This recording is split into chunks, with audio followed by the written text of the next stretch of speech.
வாங்க நம்ம வீட்டில் இன்னைக்கு ராத்திரி சாப்பாடு என்னன்னு பார்த்துடலாங்க. பாருங்க, சாஃப்டான சப்பாத்திங்க.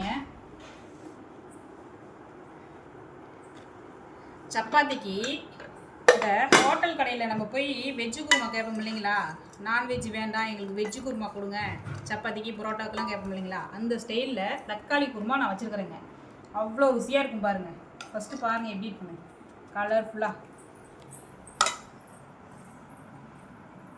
இந்த குருமாவுக்காகவே இது வந்து இந்த குருமா வந்து பார்த்தீங்கன்னா சப்பாத்தி, பரோட்டா, தோசையும் வச்சுருக்கேங்க. இந்த குருமாக்காகவே தோசையும் செஞ்சேங்க 2 பாருங்க. அதுக்கும் ஊற்றி சாப்பிட்லாங்க. கல் தோசைங்க, நேற்று மாதிரி. இதுக்கும் பாருங்க எப்படி இருக்குங்க.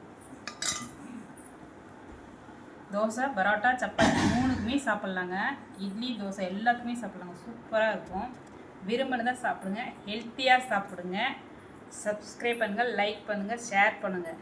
அப்புறம் வாங்க எல்லாரும் நம்ம வீட்டுக்கு சந்தோஷமாக சாப்பிடலாம்.